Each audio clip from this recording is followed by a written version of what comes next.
Imagine a man so consumed by his own consciousness that he can't act.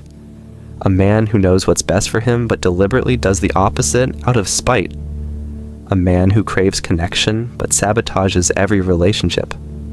Now imagine that this man, created in 1864, predicted the psychological crisis of our modern world with terrifying accuracy. Welcome back to Harystotle, where we take the road less traveled into the minds that shaped how we see ourselves. Today, we're venturing into one of literature's darkest corners, a place where rationality meets its match, where logic twists in on itself, and where the human spirit rebels against the very systems designed to perfect it. What if I told you that back in 1864, a Russian novelist with a gambling problem and a troubled past wrote a book so eerily prescient that it predicted the psychological crises of our modern world? A character so disturbing, yet familiar, that he might just be living in your head rent-free? Before we had incels ranting on forums, before we had doom scrolling, before we had existential crises triggered by endless social media comparisons, we had him. The original social malcontent, Dostoevsky's underground man. But this isn't just a literary analysis, my friends. This is a warning, one that Fyodor Dostoevsky desperately tried to issue to the world at the dawn of our modern era. A warning about what happens when rationality is divorced from humanity, when progress ignores the soul, and when people start believing they're nothing more than sophisticated calculating machines. Let me tell you why this bitter, spiteful character from 19th century Russia might be the most important literary figure for understanding our 21st century psychological landscape, and why the rise of the underground man mentality should terrify us all. So, who exactly is our protagonist, or perhaps more accurately, our antagonist? I am a sick man. I am a spiteful man. I am an unattractive man. These are the first words that greet us in Notes from Underground. Not exactly call me Ishmael, or it was the best of times, is it? The underground man, who remains nameless throughout, is a retired civil servant living in St. Petersburg. He's 40, alone, deeply alienated, and subsisting on a small inheritance. But most importantly, he's brilliant, hyper-conscious, and utterly paralyzed by that consciousness. If you've ever laid awake at 3 a.m. overthinking something embarrassing you did 15 years ago, congratulations. You've had a taste of the underground man experience. Except for him, it's not just occasional insomnia, it's his entire existence. What makes Notes from Underground so revolutionary is its structure. The first part is essentially a rant, a bitter philosophical screed against the rationalist utopian ideas that were taking hold in Russia during Dostoevsky's time. The second part? It's a series of humiliating memories that haunt our narrator. Social disasters and self-sabotage that reveal the gap between how he sees himself and how the world sees him. But here's where it gets interesting. The underground man isn't just some random character Dostoevsky invented for fun. He's a deliberate response to another book, Nikolai Chernyshevsky's What Is to Be Done, a utopian novel that portrayed rational egoism as the solution to all of society's problems. This novel, by the way, was so influential that Lenin himself said, "It completely transformed me." And we all know how that turned out. Dostoevsky looked at this rationalist utilitarian vision of the future and essentially said, "Not so fast. You're forgetting something fundamental about human nature." The underground man is Dostoevsky's thought experiment. What happens when you take rationalism to its logical conclusion? What happens when a human being fully embraces the idea that reason should guide all decisions? The answer? Paralysis, spite, self-destruction, and a peculiar kind of suffering that feels eerily familiar to our modern experience. Let me give you one of my favorite passages. I say, let the world go to hell, but I should always have my tea. Isn't that just the perfect encapsulation of our modern nihilism? Our climate anxiety paired with our consumption habits? Our doom scrolling followed by online shopping? But before we dive deeper into why this matters today, let's explore what was happening in Dostoevsky's Russia that made him so concerned about the direction humanity was heading. The 1860s in Russia were a time of massive upheaval. The emancipation of the serfs in 1861 had created social turmoil. Western ideas were flooding in. Industrialization was beginning to transform the ancient rhythms of Russian life. But most importantly for our story, there was an intellectual revolution brewing. one centered around a group called the nihilists. These weren't the black-clad existentialist coffee shop dwellers we might think of today. These nihilists were young, radical, scientifically minded intellectuals who rejected traditional authority, religious morality, and aesthetic values in favor of rationalism, utilitarianism, and materialism. They believed human beings were essentially sophisticated machines, that all human behavior could be reduced to self-interest, and that a rationally designed society could create perfect happiness. Sound familiar? It should. We're still wrestling with these ideas today, from behavioral economics to neuroscience to AI. Dostoevsky had just returned from 10 years of exile in Siberia for his involvement with a group of socialist intellectuals. He'd faced a mock execution, spent years doing hard labor, and returned to a Russia he barely recognized, one where his former radical beliefs were now becoming mainstream. But Dostoevsky had changed. His experiences had led him to embrace a more complex view of human nature, one that couldn't be reduced to rational self-interest or material needs. He saw something the nihilists didn't, that humans don't just want happiness. Sometimes they deliberately choose suffering. Sometimes they act against their own self-interest. Sometimes they'd rather destroy themselves than be reduced to a predictable formula. And that's where our underground man comes in. The underground man's fundamental argument is both simple and profound. Pure rationality leads to paralysis. Think about it like this. If you try to calculate every possible move in a chess game before making your first move, you'll never actually play. There are simply too many variables, too many possibilities. Yet the underground man feels compelled to consider every angle, every motivation, every potential outcome of his actions. And in doing so, he becomes incapable of authentic action. He explains it like this. I swear to you, gentlemen, that to be overly conscious is a disease, a real, thorough sickness. This disease of consciousness is his term for the paralysis that comes from overthinking. And in an age of information overload, decision fatigue, and analysis paralysis, doesn't that sound just a little too familiar? But the underground man goes further. He argues that reason itself is just a fraction of human consciousness, maybe 1/20th. The rest is made up of desires, impulses, and contradictions that can't be rationalized away. His most radical claim is that humans don't actually want pure rationality or guaranteed happiness. What we want, what we need, is freedom, including the freedom to reject what's good for us. What man wants is simply independent choice, whatever that independence may cost and wherever it may lead. This is where he directly attacks the utopian vision of his day, the crystal palace of rational planning that would solve all human problems. He asks, what happens when we build that perfect society where everyone's needs are met, where algorithms predict our desires before we have them, where every choice is optimized for maximum utility? His answer, we'll smash it. We'll rebel. Not because it doesn't work, but precisely because it does work. And in working, it reduces us to something less than human. Listen to how he puts it. I believe this because the whole work of man seems to consist in nothing but proving to himself continually that he is a man and not a piano key. A piano key, a cog in a machine, a predictable algorithm, an NPC. Whether it's the Soviet man of the 20th century or the personalized algorithm targets we've become in the 21st, Dostoevsky saw it coming. This tension between systemic efficiency and human dignity. But the underground man's critique goes even deeper than social systems. He challenges the very idea that humans naturally seek their own advantage.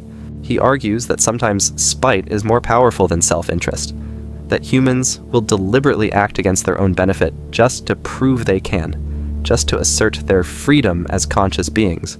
And if that doesn't explain half the comments section on any controversial YouTube video, I don't know what does. We explore the underground man's critique of reason. Now let's get personal. Because for all his philosophical ranting, what makes the underground man truly come alive as a character is the second part of the book. His painful recounting of social humiliations and his desperate attempts to connect with others. This is where Dostoevsky shows us the psychological cost of the underground man's condition. And it's devastating. The underground man describes himself as having a faculty for being simultaneously conscious of the deepest feelings of my own degradation, while feeling an immense pleasure in that degradation. Sound like anyone you know? Maybe that friend who keeps posting their failures online for sympathy? Or that person who seems to revel in being the victim? Or maybe, just maybe, that voice in your own head that sometimes enjoys a good wallow in self-pity? The underground man's alienation expresses itself in several key ways that feel shockingly modern. First, there's his obsession with social status and recognition. In one excruciating scene, he spends years fantasizing about confronting an officer who casually moved him aside in a billiard parlor. When he finally enacts his revenge by bumping into the officer on the street, the officer doesn't even notice. Ever spent hours crafting the perfect comeback to someone who probably forgot the interaction 5 minutes after it happened? That's peak underground man energy. Second, there's his parasocial relationships. He imagines deep connections with people he barely knows, building elaborate fantasies about how they'll interact, only to have reality cruelly disappoint him. In an age where we follow the daily lives of influencers we'll never meet and form one-sided attachments to streamers who don't know we exist, the underground man's delusions of intimacy hit a little too close to home. Third, there's his simultaneous desire for and fear of authentic connection. This culminates in the heartbreaking Liza storyline where he meets a young prostitute, offers her salvation from her life, and then, when she actually shows up at his apartment seeking that connection, he deliberately crushes her spirit out of his own insecurity. How many relationships have been sabotaged by people who claim to want intimacy but actually fear it? How many connections have been severed by the same contradictory impulses that drive the underground man? What Dostoevsky captured, a century before psychology had the vocabulary for it, was a perfect portrait of what we now recognize as traits common in depression, social anxiety, narcissism, and borderline personality patterns. The underground man exists in a state of painful self-consciousness where he's simultaneously the hero of his own narrative and painfully aware of his own insignificance. He vacillates between grandiosity and self-loathing, between craving connection and sabotaging it, between intellectual superiority and crushing insecurity. And if that psychological profile doesn't describe a significant portion of internet culture, I don't know what does. But here's where Dostoevsky's genius truly shows. He doesn't present the underground man as some aberration or outlier. Instead, he suggests that this psychology is the natural outcome of the modern condition, that alienation isn't an exception, but the rule in a society built on rationalist principles divorced from deeper human needs. As philosopher Walter Kaufmann put it, Dostoevsky's underground man is not only profoundly sick, but also profoundly human. This brings us to the most disturbing question of all. Was the underground man just one alienated individual in 19th century Russia? Or was he the prototype for a psychological pandemic that would define the centuries to come? Let's fast forward from Dostoevsky's St. Petersburg to our hyper-connected present. What would the underground man look like today? He wouldn't be scribbling his notes in a dim basement apartment. He'd be posting anonymously on message boards at 3 a.m. He'd be crafting elaborate Twitter threads dissecting social slights. He'd be both addicted to and repulsed by the validation metrics of social media. The parallels are uncanny. The underground man's hyper-self-consciousness? We now have a generation raised to see themselves as personal brands, constantly aware of how they're perceived. His paralysis of action? We have analysis paralysis in a world of infinite choices and FOMO. His spite-driven rebellion against what's good for him? Look at any comment section where people proudly proclaim they'll do the opposite of what experts recommend, simply out of contrarianism. His desire to assert his unpredictable humanity? We have edgelords whose entire identity is built around shocking others and defying social norms. But most importantly, the underground man's fundamental alienation, his inability to form genuine connections despite his desperate need for them, has become a defining feature of our social landscape. We are, as sociologist Robert Putnam put it, increasingly bowling alone. Community structures have collapsed. Religious participation has declined. Families are smaller and more dispersed.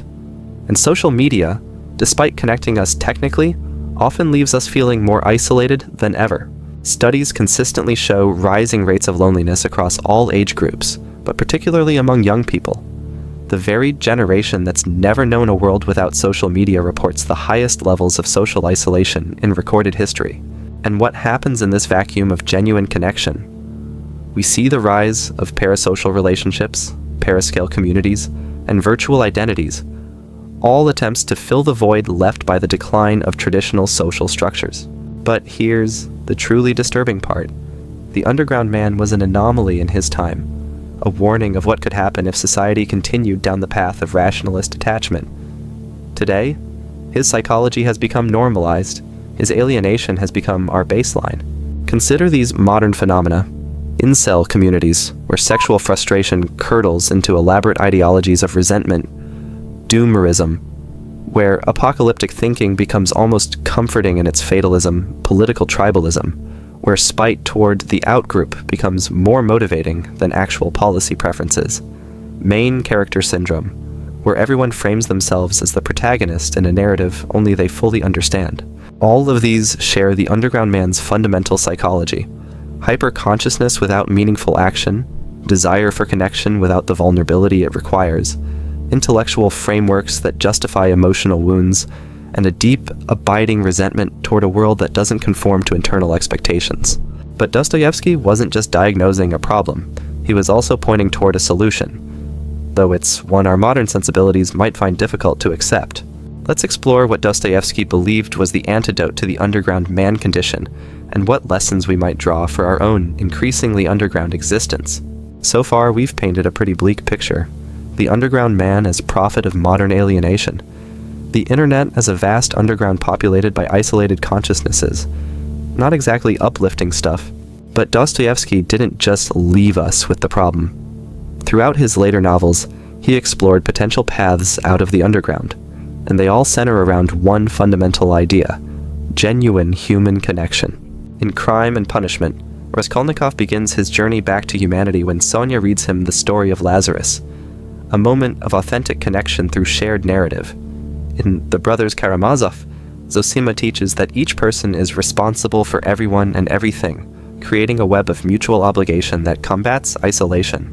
There's a moment in Brothers Karamazov where Zosima bows down before Dmitri, recognizing the suffering he will endure.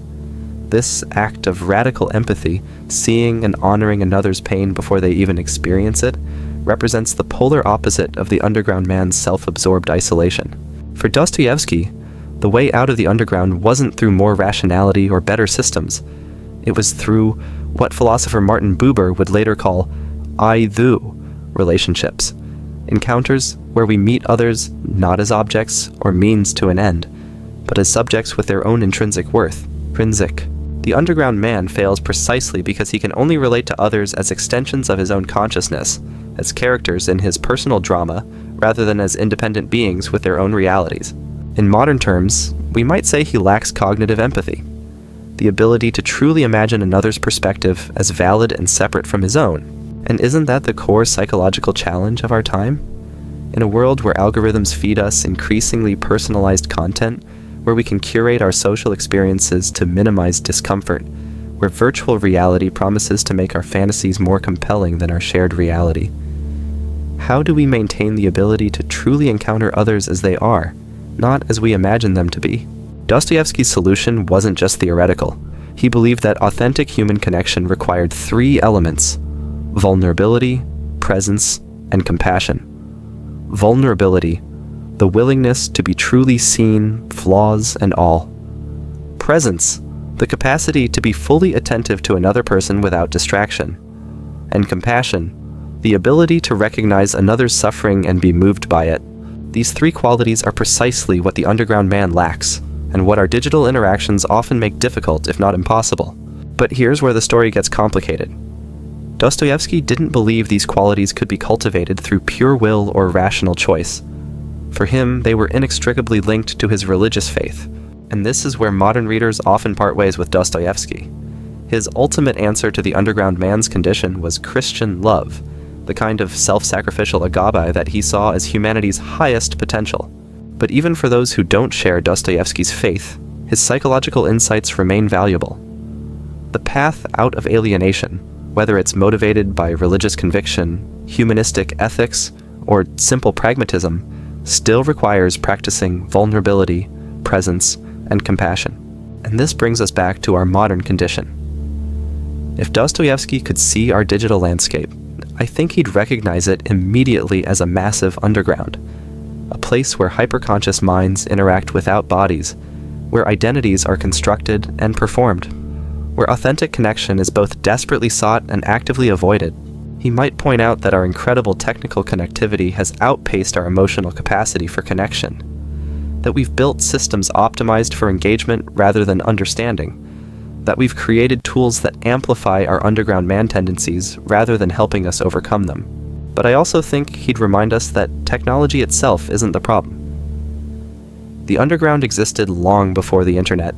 The fundamental human need for authentic connection, and the fear that makes us avoid it, are as old as consciousness itself.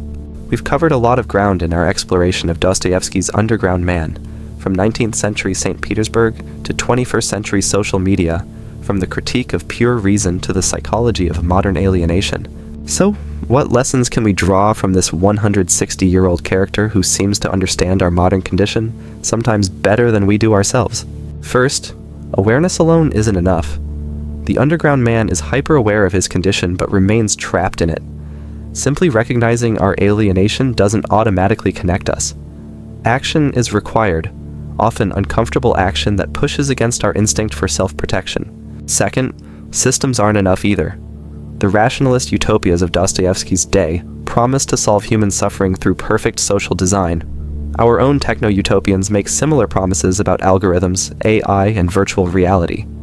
But the underground man reminds us that humans need more than optimal conditions. They need meaning that transcends utility. Third, the path out of the underground isn't solitary. The underground man can't think his way to connection. His isolation can only be broken through authentic encounter with others, the kind that requires vulnerability, presence, and compassion. And finally, our contradictions aren't problems to be solved, but tensions to be navigated. The underground man's paralysis comes partly from his inability to reconcile his conflicting desires for both freedom and security, for both connection and independence. Dostoevsky suggests we don't need to resolve these tensions, but rather learn to live within them. So, where does this leave us, here in our own underground of digital connections and physical isolation? Perhaps it suggests that we need to be more intentional about creating spaces for authentic encounter, both online and offline. That we need community structures that encourage vulnerability rather than performance. That we need practices that cultivate presence in an age of constant distraction. Perhaps it means reconsidering our relationship with reason itself, not abandoning rationality but recognizing its limits. Understanding that human flourishing requires both logical coherence and emotional resonance, both meaningful systems and meaningful stories. And perhaps, most importantly, it means remembering that the underground is not our natural habitat, that despite our fears and insecurities, we are built for connection, that the very consciousness that can isolate us also enables us to truly see and be seen by others. Dostoevsky's underground man ends his notes with a striking admission. After pages of philosophical ranting and painful confessions, he writes, "Even now, I've been lying. I was lying when I said just now that I was a spiteful official. I was lying from spite. I was simply amusing myself with the petitioners and with the officer, and in reality, I never could become spiteful. I was conscious every moment of many, very many elements in myself absolutely opposite to that. In other words, even his spite and alienation weren't the whole truth. Beneath his conscious performance lay a deeper capacity for something else, something more authentic, more connected, more human. And perhaps that's the most hopeful note in this otherwise disturbing character study. The underground man's condition isn't fixed or final. The underground isn't inescapable. There remains always the possibility of genuine connection, if we have the courage to seek it. In a world increasingly shaped by the very rationalist and utilitarian forces Dostoevsky warned against, Notes from Underground isn't just a brilliant work of literature. It's a manual for maintaining our humanity. A reminder that the richness of human experience can't be reduced to algorithms or optimized for efficiency. A call to emerge from our various undergrounds into the messy, contradictory, beautiful reality of genuine human connection. So the next time you find yourself doom-scrolling at 3 a.m. caught in a spiral of hyper-self-consciousness, or nursing an imagined slight that no one else remembers, take a moment to recognize your own underground man tendencies. And remember that the path out of the underground begins with a simple, terrifying, necessary step: allowing yourself to be truly seen. Okay, everyone, thanks for taking this philosophical detour with me today. If you found this exploration of Dostoevsky's Underground Man insightful, there's a lot more where that came from. Hit that subscribe button to join us for more deep dives into the minds that shaped how we understand ourselves. And if this video resonated with you, that like button is looking mighty clickable right about now. In the comments, I'd love to hear your thoughts. Have you recognized underground man tendencies in yourself or in our broader culture? What practices have helped you maintain authentic connections in an increasingly digital world?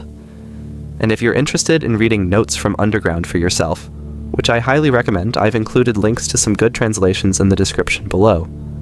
Next week, we'll be exploring Kierkegaard's concept of the sickness unto death, and its relevance to our modern understanding of authenticity.